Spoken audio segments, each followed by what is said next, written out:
स्वागत है ब्रेक के बाद डीडी न्यूज पर। आप देख रहे हैं इस वक्त, और जैसा कि ब्रेक पर जाने से पहले ही हमने बताया था कि आज की खास चर्चा खास मेहमानों के साथ होने वाली है कि कर्नाटक में जिस तरह से मामले उठे हैं तो कांग्रेस के ऊपर ऐसा लगता है कि डबल संकट आ गया है। वहां के मुख्यमंत्री फंस गए हैं कर्नाटक के, और साथ में जो राष्ट्रीय अध्यक्ष कांग्रेस पार्टी के हैं वो और उनके परिवार के ऊपर भी जमीन घोटाले का आरोप है। और खास बात क्या है कि दोनों परिवारों ने, मुख्यमंत्री के परिवार ने भी और राष्ट्रीय अध्यक्ष के परिवार ने भी, जमीन को लौटाने की पेशकश की है, वही जमीन जिन पर घोटाले का आरोप है। तो किस तरह से बुरी फंस गई है कांग्रेस, उसी की हम आज खास चर्चा करने वाले हैं। सबसे पहले बात करते हैं सिद्धारमैया के बारे में। मुडा जमीन घोटाला का मामला अभी शांत भी नहीं हुआ था, क्योंकि आप जानते हैं कि उसमें वो लौटाने की पेशकश की थी। लेकिन अब पार्टी के राष्ट्रीय अध्यक्ष मल्लिकार्जुन खड़गे विवादों में गिर गए हैं। कर्नाटक में सीएम सिद्धारमैया की कुर्सी पर आज तो आई है और पत्नी ने जमीन वापस कर दिया, सिद्धारमैया जी की पत्नी ने। अब खड़गे परिवार बेंगलुरु के एरोस्पेस पार्क की बेशकीमती जमीन सरेंडर करने के लिए चिट्ठी लिख रही है। तो सवाल यह है कि कांग्रेस पार्टी जब सीएम सिद्धारमैया को मैसूरू अथॉरिटी से मिले 14 प्लॉट को सही डील बता रही थी, तो फिर अचानक इस डील में ईडी के आने के बाद से प्लॉट्स वापसी की नौबत क्यों आ पड़ी? और खड़गे जी के जो पुत्र हैं उनकी संस्था को कर्नाटक इंडस्ट्रियल एरिया डेवलपमेंट की तरफ से बेंगलुरु में 5 एकड़ जमीन हाई सिक्योरिटी एरिया में आवंटित की गई थी। तब कांग्रेस सरकार ने इसे नियम के तहत बताया था, लेकिन जैसे ही बीजेपी ने लोकायुक्त पुलिस में साक्ष्यों के साथ इसकी शिकायत दर्ज करवा दी तो आंच अब सीधे पार्टी के राष्ट्रीय अध्यक्ष मल्लिकार्जुन खड़गे तक पहुंच गई। तो अब बीजेपी को मौका मिला, नैतिक आधार पर तुरंत इस्तीफे की मांग कर रखी है। बीजेपी का आरोप है कि आखिर कांग्रेस को जमीन से इतना प्रेम क्यों है, और क्या इस तरह से जमीन घोटाले वाली जमीन को वापस करने से कोई दोष मुक्त हो जाता है क्या? सवाल यह है कि क्या भ्रष्टाचार का मामला कांग्रेस पार्टी को बैकफुट पर ला रखा है? अगर ऐसा नहीं है तो फिर मल्लिकार्जुन खड़गे जी के बयान से निराशा क्यों झलकती है? कर्नाटक की एक सभा में खड़गे जी ने कहा था कि बीजेपी आतंकवादियों की पार्टी है। उन्होंने बीजेपी पर हिंसा और पिटाई का आरोप लगाया, तो बीजेपी इसे हताशा भरा बयान मान रही है। आरोप है कि आतंकवादियों को समर्थन करने वाली कांग्रेस हिंदू समाज पर अनर्गल टिप्पणी करती ही रहती है। हरियाणा चुनाव में कांग्रेस के भ्रष्टाचार को लेकर काफी चर्चा हुई थी, लेकिन कांग्रेस पार्टी अपने फेवर में हवा मानकर बैठी हुई थी। उधर किसान नेता और बीकेयू के प्रमुख गुरनाम सिंह चडूनी ने कहा कि हमने तो किसान आंदोलन के जरिए हरियाणा में बीजेपी के खिलाफ खूब माहौल बनाया, लेकिन कांग्रेस पार्टी ही इसका फायदा नहीं उठा सकी। खुद बीकेयू नेता की चुनाव में जमानत जब्त हो गई। जाहिर है कि किसान आंदोलन से लगातार सड़क जाम रहा, लोगों को परेशानी हुई और इन नेताओं के मोटिव को लोग जान चुके थे। शायद कांग्रेस ये समझ नहीं पाई। तो चडूनी का आरोप है कि किसान आंदोलन ने कांग्रेस के लिए जमकर काम किया, लेकिन एक भी नेता को टिकट तो हुड्डा ने दी नहीं। अब सवाल यह भी है कि लोगों को फ्री बी के झांसे में कांग्रेस पार्टी अगर एंटी इनकम्बेंसी को ही जीत का सूत्र मानती है, लेकिन ये भूल जाती है कि जनता तो सब कुछ याद रखती है कि 10 साल पहले की भी सरकार कैसी थी, क्या हो रहा था, पर्ची खर्ची कैसे चलती थी। तो इन सब के बीच कांग्रेस के अध्यक्ष, राष्ट्रीय अध्यक्ष मल्लिकार्जुन खड़गे ने कहा कि भाजपा तो आतंकवादियों की पार्टी है। उन्होंने भगवा पार्टी के कार्यकर्ताओं पर लोगों के खिलाफ हिंसा और पिटाई करने और SC/ST पर अत्याचार करने का भी गंभीर आरोप लगाया। तो जो बुद्धिवादी है, प्रोग्रेसिव, उसको अर्बन नक्सल बोलना, कांग्रेस है उसको बोलना, ये उनकी आदत है। वो खुद ही क्या है बोले तो उनकी पार्टी टेररिस्ट की पार्टी है। लिंचिंग करते हैं, मारते हैं, शेड्यूल कास्ट के लोगों के मुंह में पेशाब करते हैं, ट्राइबल लोगों को लाके रेप करते हैं। तो टेररिस्ट पार्टी तो उनकी है, और जो लोग करते हैं उन लोगों को ये लोग सपोर्ट करते हैं। तो वहीं कांग्रेस के अध्यक्ष मल्लिकार्जुन खड़गे पर पलटवार करते हुए भाजपा के राष्ट्रीय अध्यक्ष JP नड्डा ने कहा कि लगातार मिल रही हार की हताशा और निराशा में कांग्रेस के अध्यक्ष मल्लिकार्जुन खड़गे वैचारिक दिवालियापन का शिकार हो रहे हैं और ऐसी बयानबाजी कर रहे हैं। कांग्रेस के अर्बन नक्सल्स होने के जवाब में मल्लिकार्जुन खड़गे जी का जो भाजपा को आतंकी कहने का बयान आया, कांग्रेस की इसी हताशा और वैचारिक शून्यता को दर्शाता है। कांग्रेस बताए संसद पर हमला करने वाले दोषी आतंकी अफजल गुरु की फांसी को रुकवाने के लिए आधी रात को सुप्रीम कोर्ट के दरवाजे किस किसने खटखटाए थे?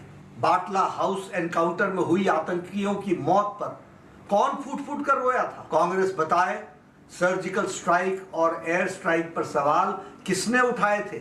हर दिन भारत के खिलाफ साजिशें रचने वाला पाकिस्तान कांग्रेस का हमदर्द कैसे है? कांग्रेस बताए उसने चीन की सत्ताधारी पार्टी से एमओयू साइन क्यों किया और वो एमओयू क्या है? कांग्रेस ये भी बताए कि जब धारा 370 पारित हो रही थी उस समय कांग्रेस विरोध में क्यों खड़ी हुई थी? मेरी कांग्रेस अध्यक्ष सम्माननीय मल्लिकार्जुन खड़गे जी से और कांग्रेस के अन्य नेताओं को भी एक सलाह है कि वो कुछ भी बोलने से पहले अपने गिरेबान में झांक कर देख लें। खड़गे जी, हरियाणा की हार पर आपको एक आत्ममंथन आत्मचिंतन करने की जरूरत है। तो जेपी नड्डा ने एक साथ कई सवाल कांग्रेस पर दाग दिए और मल्लिकार्जुन खड़गे के बयान पर पलटवार करते हुए भारतीय जनता पार्टी के प्रवक्ता सुधांशु त्रिवेदी ने पलटवार करते हुए कहा कि कांग्रेस हमेशा आतंकियों के पक्ष में खड़ी रही है। भाजपा नेता ने राहुल गांधी पर सवाल उठाते हुए कहा कि मोहब्बत की दुकान कब से गैर कानूनी प्रॉपर्टी की दुकान हो गई। कांग्रेस पार्टी थी जो महात्मा गांधी के आदर्शों से प्रेरित थी और आचार्य विनोबा भावे जी ने भूदान आंदोलन चलाया था। आज राहुल गांधी जी और सोनिया गांधी जी के विचारों से प्रेरित ये कांग्रेस पार्टी है जो भू हड़प आंदोलन चला रही है। तो ये कांग्रेस का नैतिक पतन है, भूदान से लेके भू हड़प तक। राहुल गांधी जी से साफ सवाल है कि आपकी मोहब्बत की दुकान ये इलीगल प्रॉपर्टी डीलर की दुकान में कैसे तब्दील हो गई मेरे भाई? अभी तक तो उसमें नफरती सामान मिलते थे, जहर बुझे सामान मिलते थे, अब ये इलीगल प्रॉपर्टी की दुकान भी हो गई। तो भारतीय जनता पार्टी और कांग्रेस दोनों बिल्कुल आमने सामने है, लेकिन कांग्रेस की मुश्किलें कर्नाटक से काफी बढ़ गई हैं। कर्नाटक से जिस तरह दो बड़े मामले आ गए जमीन वापसी के, तो मुश्किलें तो बढ़नी लाजिमी है ही। इसी पर आज चर्चा करने के लिए हमारे साथ जुड़ रहे हैं doctor Sudha are हलकई ji, Bharatiya Janata party Karnataka की प्रवक्ता। बहुत बहुत स्वागत मैम आपका। साथ में दुष्यंत नागर जी, राजनीतिक विश्लेषक, जो कांग्रेस के समर्थन में बड़ी मजबूती से बात रखते हैं। नमस्कार, बहुत बहुत स्वागत दुष्यंत जी। और हमारे सलाहकार संपादक विनोद मिश्र जी तो हमारे साथ स्टूडियो में हैं ही, उनसे चर्चा को विस्तार भी देता हूं।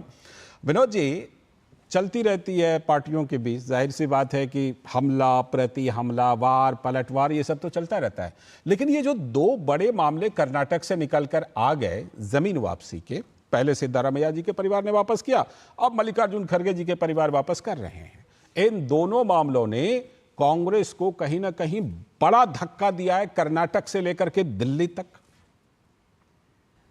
लाल जी, जो आपकी रिपोर्ट से मैं देख रहा हूं और मल्लिकार्जुन खड़गे का जब ये बयान देख रहे हैं कि कर्नाटक से ही उनका ये बयान आया है, तो ये लगता है कि उनका जो डबल स्टैंडर्ड है करप्शन को लेके, वो शायद लोगों में एक्सपोज हो गया है। मैं डबल स्टैंडर्ड इसलिए कहता हूं कि 2 साल पहले, अभी सुधा जी ज़्यादा बेहतर बताएंगे इसको, कि बीजेपी की जब सरकार थी बोमई साहब की, तो उनके एक एमएलए के कुछ घूस लेते हुए पकड़ा गया था, याद होगा आपको। एक इंडस्ट्रियलिस्ट ने आरोप लगाया था, एक आरोप लगाया था, और उसके बाद वो पूरा एक कैंपेन कांग्रेस पार्टी ने चलाई थी उस समय में 40% कट का, और पूरा इलेक्शन घूम घूम के बोमई साहब का रिजिग्नेशन सीएम के मांगते हुए नैतिक के आधार पर उनका अभियान शुरू हुआ था और लोगों के बीच में एक बड़ा कैंपेन किया था इस भ्रष्टाचार। उससे पहले येदियुरप्पा जी का एक एमएलए के उसके इस तरह के जो किक बैकिंग का था, और एक एमएलए का जो कट का मामला था, वो सोशल मीडिया पे वायरल भी हुआ था। वो पूरा इलेक्शन का एक, आप सोचिए कि टर्निंग पॉइंट था पूरे कैंपेन का। तो आप जिस पार्टी के नेता होके वहां जिस तरह कैंपेन को लीड कर रहे थे, और खुद जब आज आप पे आरोप लगा और बीजेपी के नेता 5 एकड़ जमीन जो आपके परिवार को हाई सिक्योरिटी एरिया में बेंगलुरु में आईटी का वो हब है जी, वहां आपके बेटे के ट्रस्ट को अगर 5 एकड़ की जमीन मिलती है तो सवाल तो उठना लाजमी है। बिल्कुल। और जैसे ही 300 पन्ने का सबूत के साथ कर्नाटक के लोकायुक्त पुलिस में बीजेपी के एक जो ऑफिस बेरर है वहां पहुंचते हैं, तो आज उसका हश्र देखिए कि पूरा परिवार आप खड़गे जी को बचाने में लगा हुआ है। तो बीजेपी का ये सवाल जो नैतिकता की बात की कहे है तो वो तो सामना बनता है। आपका ही ये डबल स्टैंडर्ड अगर नहीं हो तो इसी नैतिकता की बात करके आपको सीएम सिद्धारमैया को भी रिजाइन करना चाहिए। जो आप इतने दिन से मुडा स्कैम के 14 प्लॉट को आप बता रहे थे कि ये फेयर डील है, जो लैंड स्वैप का मामला था, तो वो उसको अगर आप मान रहे थे तो उनकी पत्नी ने क्यों वापस कर दी सारी जमीनें? अगर ये जमीन, अगर खड़गे साहब के परिवार को एकदम फेयर डील था जी, तो फिर वो जमीन क्यों आपने वापस कर दी? अगले अभी जैसे ही जांच की बात शुरू हुई तो सीधा सीधा माना जाएगा कि जब आपकी चोरी पकड़ी जाती है तब आपका गेम दूसरा हो जाता है, और जब तक नहीं पकड़ी जाती है तब तक आप नैतिकता की बात करते हैं। बिल्कुल, तो इस मामले में कांग्रेस बुरी तरह फंसी हुई है, और उसमें पार्टी के अध्यक्ष भी और सीएम सिद्धारमैया भी। ठीक है दुष्यंत जी, आप मुस्कुरा करके, जाहिर सी बात है मुझे लगता है कई बातें रखने की तैयारी कर रहे हैं, लेकिन मैं आपको ये कहता हूं, मैं थोड़ा सा पीछे से लेके चलता हूं। देखिए, दिल्ली में शराब घोटाले का आरोप लगा, नीति वापस ले ली, मामला दवा नहीं, ठीक है। अभी एक एमएलए का कर्नाटक का जिक्र विनोद जी कर ही रहे थे।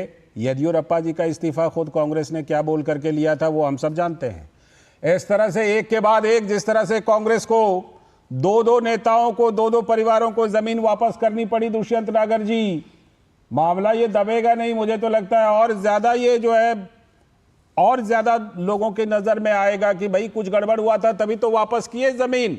और अब तो बात खाली कर्नाटक तक नहीं, बात दिल्ली तक आ गई, क्योंकि मल्लिकार्जुन खड़गे और उनके परिवार खुद जमीन लौटा रहे हैं। दुष्यंत जी धन्यवाद सर, आपने अवसर नमस्कार दिया। नमस्कार। देखिए मैं दो बातें कहना चाहता हूं जी। कांग्रेस पार्टी लंबे समय से सत्ता में रही है, कांग्रेस के ऊपर बहुत से आरोप लगे हैं, लेकिन आज भी ये आरोप लगे कांग्रेस के दो नेताओं के ऊपर। और भारतीय जनता पार्टी को अगर कुछ लगता है कि कहीं कुछ असामान्य है तो उनको बढ़ चढ़ के आगे आके मुद्दा उठाना चाहिए। मैं उसके लिए भारतीय जनता पार्टी को धन्यवाद भी देता हूं। ठीक।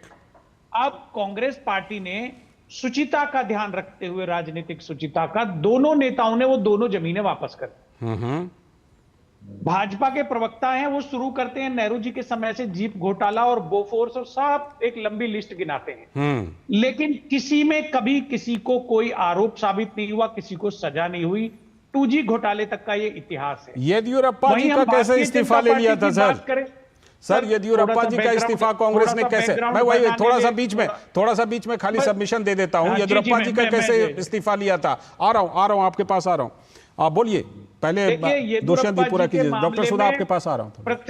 प्रथम दृष्टा सबूत थे, मैटर था, तो उनसे इस्तीफा मांगा, उन्होंने इस्तीफा दिया, ठीक है। लेकिन मैं ये कहना चाहता हूं, भारतीय जनता पार्टी के दो बड़े नेता, एक कोयला मंत्री दिलीप रे और बंगारू लक्ष्मण, दोनों के ऊपर आरोप सिद्ध हुए हैं। कांग्रेस के किसी नेता पर आज तक आरोप सिद्ध नहीं हुआ। कांग्रेस पार्टी ने कहा था जब राफेल का मामला उठा था कि डील कैंसिल करिए, लेकिन भाजपा ने डील कैंसिल नहीं की। यहां कांग्रेस के नेताओं का क्या कह रहे हैं सर? कांग्रेस के बड़े बड़े नेता बेल पर हैं।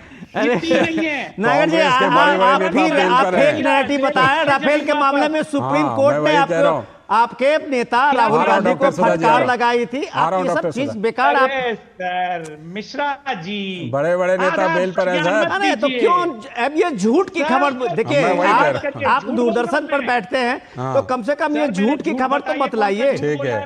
राफेल के मामले में सुप्रीम कोर्ट ने जब फटकार लगाई तब राहुल गांधी ने कैसे माफी मांगी? माफी तक मांगनी पड़ी, सही बात। क्या सर आप लोग कभी राफेल के मामले में कोई जांच हुई क्या सर?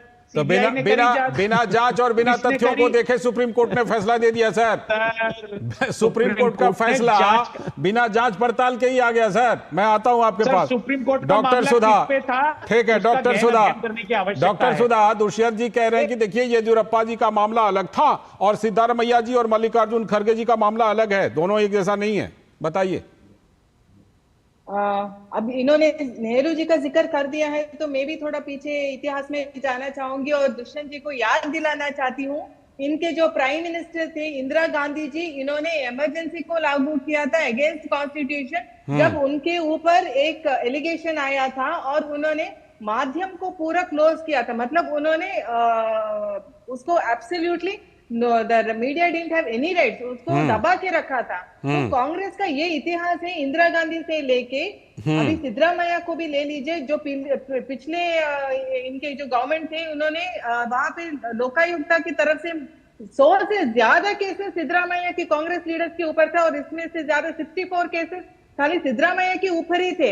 इन्होंने क्या किया है, कांग्रेस का ये इतिहास है कि या तो ये इन्वेस्टिगेशन एजेंसी को दबा के रखते हैं, और ये उनको दबा नहीं सकते तो उनको पूरा खत्म कर देते। तो ऐसे थे, इन्होंने लोकायुक्ता को डॉक्टर सुधा कर दिया और एबीपी को लेके आए थे। और अभी जो कर्नाटक में चल रहे हैं, जैसे घर वापसी बोलते हैं ना, तो ऐसी साइट वापसी का इनका जो मॉनसून चल रहा है अभी, तो इनका क्यों, अगर ये लोग करेक्ट है, जो फ्लोर ऑफ द असेंबली में सिद्धरामैया चीख के बोलते हैं कि मैं सफेदी की चमकार हूं, मेरे ऊपर कुछ भी एलिगेशन नहीं है, तो लोकायुक्ता को इन्होंने क्यों बंद किया? और अभी जो वाल्मीकि निगम का जो घोटाला हुआ है 187 करोड़ का, इन्होंने 87 करोड़ का उन्होंने खुद फ्लोर ऑफ द असेंबली में एक्सेप्ट किया है कि हाँ, हम लोगों की तरफ से ये एसटी फंड ट्रांसफर घोटाला, ठीक है। सिद्धरामैया को इसे, हाँ, तो अभी तो ये मूड केस में आप खाली ले लीजिए। पहले तो इन्होंने किया कि ये इट इज करेक्ट, हम लोगों ने कुछ भी कपला नहीं किया मूडा के केस में, तो इन्होंने क्यों सीबीआई इंक्वायरी के लिए ओपन जो कंसेंट है सीबीआई इंक्वायरी का उन्होंने क्लोज किया? क्यों? ठीक है डॉक्टर सुधा, कि मूडा के साथ ये वाल्मीकि निगम का अभी जांच पड़ताल होगी, तो इसके लिए, और अभी जब ईडी आती है तो ये इमीडिएटली साइड वापस कर देते हैं। कह रहे हैं कि अब तो लौटा रहे हैं, अब क्या मामला? मैं बोलती हूँ खड़गे जी का इतिहास, दुष्यंत नागर जी ये कह रहे हैं 50 इयर्स का इतिहास है कल्याण कर्नाटका में, दलित यहाँ के भाई बहन जो है डॉक्टर सुधा, और सभी लोग कल्याण कर्नाटका के 50 इयर्स का स्वागत है। डॉक्टर सुधा, मैं आपकी बात रख रहा हूँ, दुष्यंत नागर जी आप ही की बात उनके पास रख रहा हूँ। डॉक्टर सुधा वो कह रहे हैं कि अब तो लौटा दिया, अब कहां मामला बनता है, लौटा दिया, बात खत्म। डॉक्टर सुधा, क्यों नहीं लौटाए? तो चिट्ठी क्यों लिखी नहीं? सिद्धरामैया की बीवी जी ने क्यों चिट्ठी लिखी कि हमको जो साइट है वो उसके बदले में प्राइम एरिया जो साइट है विजयनगर का वो चाहिए। और मल्लिकार्जुन खड़गे जी के वो फैमिली ड्रेस को मैं पूछती हूँ, जहां से आप इलेक्ट होके आते हैं, जहाँ पे आप एमपी है, एमएलए है, एआईसीसी के प्रेसिडेंट हैं, आपके जो ब्रदर इन लॉ उनको ही एमपी का टिकट दिया जाता है, आपके बेटे जो है कैबिनेट मिनिस्टर है, डिस्ट्रिक्ट इंचार्ज मिनिस्टर है, और कल्याण कर्नाटका को जो बोलते हैं इट इज आर्टिकल 371J, मतलब ये पिछला हुआ इलाका है, यहाँ पे अनएम्प्लॉयमेंट है, एजुकेशन पूरा 27 जगह पे था पिछले साल, मतलब जब बीजेपी था, अभी तो 34 प्लेस पे आ गए एसएसएलसी का रिजल्ट। तो कांग्रेस पार्टी क्या करे? दुष्यंत नागर जी, इन बैंगलोर जो डिफेंस एयरस्पेस में कल्याण, दुष्यंत नागर जी का जवाब। और सिद्धार्थ विहार जो है ये धार्मिक इंस्टीट्यूशन, धार्मिक रीजन के लिए इनका ट्रस्ट जो बुद्ध विहार बनाया गया है, दुष्यंत नागर जी दीजिए जवाब। साथ कुछ भी लेना देना यही नहीं। पिछले सिद्धारमैया जी की पत्नी को जो भूमि का आवंटन हुआ वो सरकारी भूमि का आवंटन नहीं हुआ, वो मुख्यमंत्री की कृपा से या अनुकंपा से आवंटन नहीं हुआ, वो उनकी कृषि भूमि जो उनको अपने भाई से, अपने मायके से और उनसे कितनी गुनी कीमत की दी गई। अधिग्रहण के उपरांत नियम पूर्वक भूमि का आवंटन हुआ, जो भूमि अधिग्रहण अधिनियम का एक कानून है, नियम है। अन्नदाता हो रहता है, अक्षरदाता हो रहते, कितने की इंस्टीट्यूशन थे जहाँ ये लोगों को एजुकेशन दिया है, एम्प्लॉयमेंट दिया है, क्या किया है इनके परिवार ने? विनोद जी को जोड़ना चाह रहे हैं। हड़प पे हड़प, एक के बाद एक लैंड। नागर साहब जी का बेदाग जीवन है, नागर साहब विनोद जी कुछ जोड़ रहे हैं। अरे नागर साहब, दुष्यंत नागर जी विनोद जी कुछ जोड़ रहे हैं, फिर जवाब दीजिए। नागर साहब ये बेदाग छवि क्या? सुधा जी, अच्छा क्या है? सुधा जी लौटता हूं। सुधा जी, आप 5 एकड़ लेने से पहले सुधा जी लौटता हूं, डॉक्टर सुधा लौटता हूं। सुधा जी एक मिनट सुधा जी, जरा इनका जो सवाल है मैं थोड़ा सा इनको क्लियर कर दूं नागर साहब का, कि नागर साहब कह रहे हैं बेदाग छवि का ये सर्टिफिकेट शायद कांग्रेस पार्टी या आप जैसे हमारे जैसे लोग नहीं दे सकते हैं। बेदाग छवि का जो सर्टिफिकेट है वो कोर्ट के जिम्मे रहने दीजिए। बिल्कुल, सबसे इंपॉर्टेंट चीज है कि जमीन के बदले जो जमीन आप कह रहे हैं, यहीं से तो मामला शुरू हुआ है। कम से कम आप लोग एक जो आपके प्रेस रिलीज से लेके आप सारे लोग जिस तरह से अपना नैरेटिव शुरू करते हैं, अब एक मिनट सुन लीजिए आप। अब आपको मैं बताता हूं ना, उसका फैक्ट तो सुन लीजिए, उसके बाद आप अपना कमेंट दीजिएगा, सुधा जी जवाब देंगे। ठीक है, फैक्ट्स ये है कि मैसूर अथॉरिटी डेवलपमेंट अथॉरिटी जो है वो जो स्वैप का मामला है कि सिद्धारमैया के फैमिली को उनके ससुराल सिद्धारमैया के माने उनकी वाइफ के जो भाई है उनसे दिया गया दान की जमीन है, जो गांव की जमीन है, उसको जमीन को पहली बार तो वहां पे जब लैंड अथॉरिटी ने वो कहा कि हम इस जमीन का अधिग्रहण करेंगे, बाद में जो लैंड अथॉरिटी ने कहा कि इस जमीन की हमें कोई जरूरत नहीं है, जमीन छोड़ दिया बाकी लोगों का। सिद्धारमैया की जितनी जमीन अधिग्रहण हुई थी उसको वापस नहीं कराया, बाकी सारे लोगों का कर दिया। बिल्कुल। अब उसकी जमीन के बदले में जो सुधा जी बता रही थी उसको मैं आपको हिंदी में समझाता हूं कि उन्होंने वो उस जमीन के गांव की उस जमीन का जो उसमें लैंड अथॉरिटी में उनका गया था उसके बदले में 14 प्लॉट मैसूर अथॉरिटी के सबसे वीआईपी इलाके में लिया था। पता इस सब चीज की जानकारी रखिए। 5,000 करोड़ रुपए का ये घोटाला है। कितनी गुनी उसमें सीधे सीधे एक झटके में सिद्धारमैया के परिवार को 75 करोड़ का फायदा मिला था। ये उस समय की बात कर रहा हूं जिस समय में वो डिप्टी सीएम थे। बिल्कुल। और इस समय में आप जरा जानकारी ले लीजिए कि उनका एक बेटा जो है सिद्धारमैया का वो खुद उस डेवलपमेंट अथॉरिटी में अब खुद मेंबर है। आप ये इस चीज मुडा में तो आप ये देखिए कि इस तरह के साठ गांठ से इस तरह की चीजों से मैनिपुलेट करके आप जमीन हड़पते हैं। ठीक है। इसीलिए आज बीजेपी के प्रवक्ता जो सुधांशु जी कह रहे थे कि भाई कांग्रेस पार्टी है या प्रॉपर्टी डीलर की पार्टी है ये। बिल्कुल। दुष्यंत नागर जी का जवाब। दुष्यंत नागर जी काउंटर कीजिए। उनका तो सेल्फ डेवलपमेंट का मुद्दा है ना, परिवार और सेल्फ डेवलपमेंट का मुद्दा है। मैडम सुन लीजिए, मेरा नंबर है। डॉक्टर सुधा जी, दुष्यंत नागर को सुन लीजिए, फिर आता हूं। उठाइए। देखिए, जो भूमि का आवंटन हुआ वो मैसूर डेवलपमेंट अथॉरिटी के अंतर्गत किया गया। मैं स्वयं नोएडा में रहता हूं, मैं किसान हूं, मुझे भी मेरी जमीन भी अधिग्रहण हुई है और मेरे को भी प्लॉट का आवंटन सेम पैटर्न पे हुआ है। और यहाँ पे कांग्रेस की सरकार नहीं है, 1989 से कांग्रेस। अरे तो बिल्कुल सही है, तो वापस क्यों कर रहे हो भाई? वही तो सवाल है। वापस करके तो आपने और स्वीकार कर लिया दोनों मामलों में। दोनों मामलों में और ज्यादा स्वीकार कर लिया ना। उन्होंने राजनीति के उच्च मानदंडों का पालन करते हुए जमीन वापस कर दी। ठीक है। मैं जरा एक चीज और इस डिस्कशन में लेकर आता हूं, फिर बात करता हूं। दरअसल जैसा हमने बताया आपको कि जो तथाकथित किसान नेता गुरनाम सिंह चढ़ूनी है, उन्होंने कहा कि हमने तो पूरा बढ़िया से पिच वगैरह बिछा दिया था लेकिन कांग्रेस खेल ही नहीं पाई, तो कांग्रेस की क्षमता पर सवाल उठाएं। जरा सुन लीजिए उनको। मैं ये मानता हूं कि जो भूपेंद्र हुड्डा है वो अति बुद्धिहीन है। हरियाणा में जो माहौल बनाया कांग्रेस के पक्ष में वो हमने बनाया था, वो किसान वर्ग ने बनाया था। किसान चलो मेरे को नहीं दी थी, दूसरे 2 किसान लीडरों को दे देता, कम से कम लोगों के अंदर ये तो जाता कि हाँ अब किसानों का कौन है जी, बीजेपी। वैसे किसानों की तो हमने कांग्रेस नजदीक नहीं लगाती, पर कहाँ जाएंगे जी। मैं आपके माध्यम से कहना चाहता हूँ कांग्रेस हाईकमान को कि अब भी जो विपक्ष का नेता बनाना है वो भूपेंद्र हुड्डा को ना बनाएं, क्योंकि पिछले 10 सालों में भूपेंद्र हुड्डा ने विपक्ष की भूमिका नहीं निभाई। किसान यूनियन ने विपक्ष की भूमिका निभाई थी, भूपेंद्र हुड्डा ने विपक्ष की भूमिका नहीं निभाई। और अगर आगे भी ऐसा रहा तो फिर आगे भी मत उम्मीद करना कि कांग्रेस का राज आएगा। विनोद जी, आ गई असलियत सामने, सच्चाई छुप नहीं सकती बनावट के उसूलों से। ये मैसेज आपके लिए ही है। एक बात और जोड़ देता हूं, एक बात और। ऐसा ही बयान योगेंद्र यादव ने 5 राज्यों के विधानसभा चुनाव से पहले दिया था कि हमने तो बड़ा अच्छा पिच बिछाया था, अब कांग्रेस और अखिलेश यादव खेल ही नहीं पाए, तो हम क्या करें। दुष्यंत जी, ये डुप्लीकेसी आप ये दुष्यंत जी आप एक बार सुन लीजिए। आपका कमेंट आ रहा हूं दुष्यंत जी, आ रहा हूं। विनोद जी का कमेंट लेके आप लोगों की डुप्लीकेसी जो है, आप लोगों की डुप्लीकेसी को ये चढ़नी जी भारतीय किसान यूनियन के ये अध्यक्ष हैं, हम इनको एक सम्मानित किसान नेता कह सकते हैं। इन्होंने ये साफ साफ कह दिया कि कांग्रेस पार्टी कोई विपक्ष की भूमिका में 10 साल थी ही नहीं। उनके बदले ये किसान नेता वहां विपक्ष की भूमिका में आ गए थे। और अभी आप देखिए जिस 2 साल से जो आप जिस तरह के धरना प्रदर्शन, जिस तरह के आप रोड ब्लॉक, जिस तरह के किसान बॉर्डर पर तो आज भी बैठे हुए हैं, यहां से लेके आप राकेश टिकैत का आप देखिए, हर इलेक्शन में ये जो आंदोलन जीवी हैं, आपको हर इलेक्शन में इनका चेहरा दिखेगा, अन्नदाता किसान नेता के नाम से।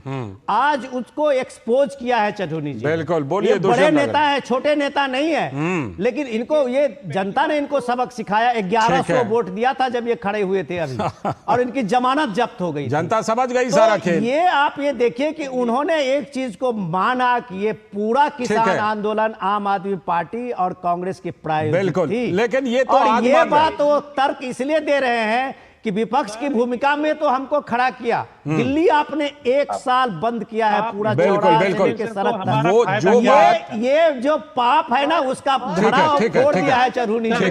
जो बात ये आज मान रहे हैं, जो बात चढ़ूनी जी आज कह रहे हैं, किसान आंदोलन की साजिश को उसने एक तरह से बेनकाब कर दिया है। जो बात चढ़ूनी जी आज स्वीकार कर रहे हैं ना, जनता उसको बहुत पहले समझ चुकी है और इसीलिए उस तरह की वोटिंग करती है। दुष्यंत नागर जी, दुष्यंत नागर जी का टेक। दुष्यंत नागर जी, देखिए, पहले तो मैं विनोद जी के पूरे कथन का खंडन करना चाहता हूं। इन्होंने पाप कहा, अपराध कहा, स्वयं मोदी जी ने 2 साल तक आप दिल्ली के सांस बंद किए हुए हैं। कितने लाखों लोगों, करोड़ों लोगों को दिक्कत होती है, घंटों लोगों को घर जाने में लगता था। हमला कर दिया, किसी भी आईटीओ में आकर पुलिस वाले पर हमला कर दिया। आपने पाप किया, लाल किला पे राष्ट्रीय ध्वज का जो राष्ट्रीय स्मारक है, अब और क्या करेंगे? जाके आपने क्या चढ़ूनी जी उसको अब और क्या करते हैं उस पाप को? देखिए सर, हमारी भी बात सुनिए, सुनाइए। हमारी बात को दबाने का प्रयास मत करिए। नहीं, बोलिए। पहली बात तो क्लियर ये हो जाती है, माननीय प्रधानमंत्री श्री नरेंद्र मोदी जी ने तीनों कानूनों को वापस लिया। पहली बात तो ये साबित हो जाती है कि ये तीनों कानून गलत थे। और दूसरी बात जो कहा जा रहा है कि किसान नेताओं ने पिच बनाई, नहीं, इससे ये साबित नहीं होता, क्योंकि कई बार ना लोगों के मूड को देखते हुए वापस लिया जाता है। ठीक है, माननीय बोल लेने दीजिए। श्री राहुल गांधी जी ने पंजाब से दिल्ली तक किसान ट्रैक्टर यात्रा निकाली।